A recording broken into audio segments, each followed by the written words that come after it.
Hey, I'm Catherine Jenkins. So I am the creator of Inclusion Project, which is a design and outreach business. I am also the author to a book called Inclusion Alphabet, which I'm really excited I'm going to be able to read today with a virtual reading.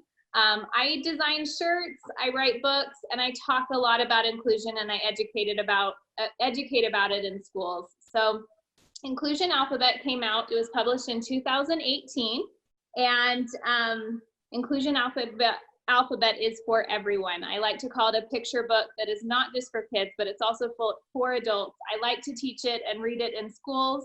Before I get started on reading it, there are a few different ways you can read this book. I have a son who has a diagnosis of autism, and he has a pretty low attention span, and so he loves to count. And so what I did is, you can see right here, there are hands on the pages, and as you go, they grow. So you can count the hands on each page, and that's been something that we have done sometimes, is we'll just go through the pages and we like to count the hands. The other way that you can read this book is just by reading the word that correlates with each letter. And it's about inclusion, and so it can start a conversation about various things that you can be working on with inclusion. B is for bravery here, and C is for capable. So you can just go through and read those words. The last way that you can read it is by reading the storyline, which I am going to do today. And so you've got a storyline, but as I read, you can also be paying attention to the word that correlates as well. So we'll go ahead and start. Inclusion Alphabet by Catherine Jenkins. The little boy said, "I accept that I am different."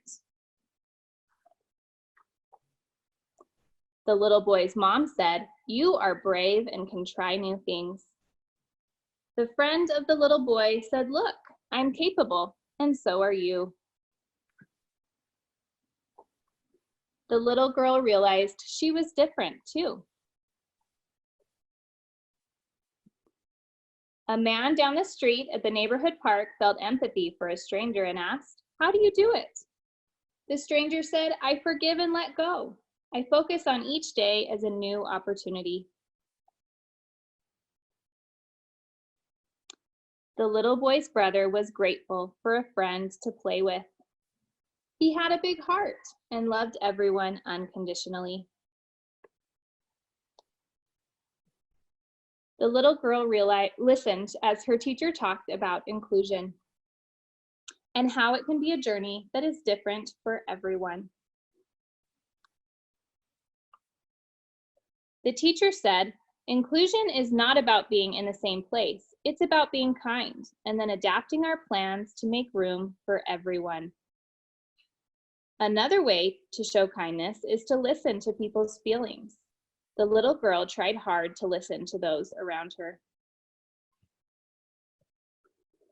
As the man returned to the park and listened to the stranger talk about his life, he became mindful of the people around him.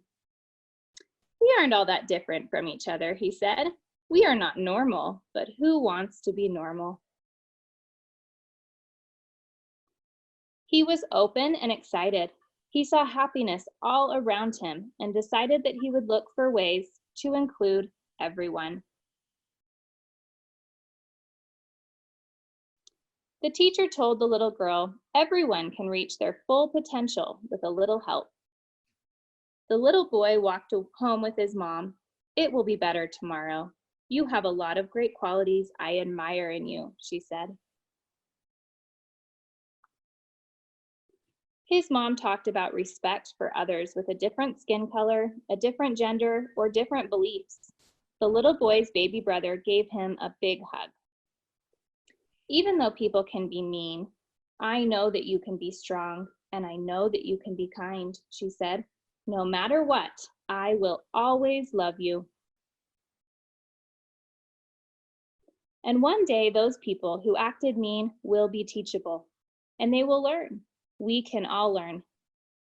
The little girl went to the park and met a new friend, but the friend couldn't speak. She remembered what her teacher said about inclusion, and so she chose to understand. Because we all have value. The two girls played without words. They worked together as they went down the slide. They giggled and laughed.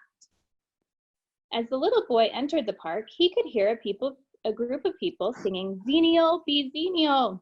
He stopped and listened. It was a song he had never heard. The stranger spoke up. "It means to be hospitable and welcoming." He smiled and continued with his mom and baby brother. The two girls saw the little boy playing alone. "Would you like to play?" they asked. With zeal and excitement, the little boy nodded. Then he replied, "Can my little brother play too?" And then at the very end, because some of these words are pretty big words that require a lot of conversations if you don't know what they mean, and that's okay, because even as adults, some of these are big words. So we have an inclusion dictionary with, so you can read through and figure out what they all mean. And the end. Thank you guys for letting me read Inclusion Alphabet with you guys today.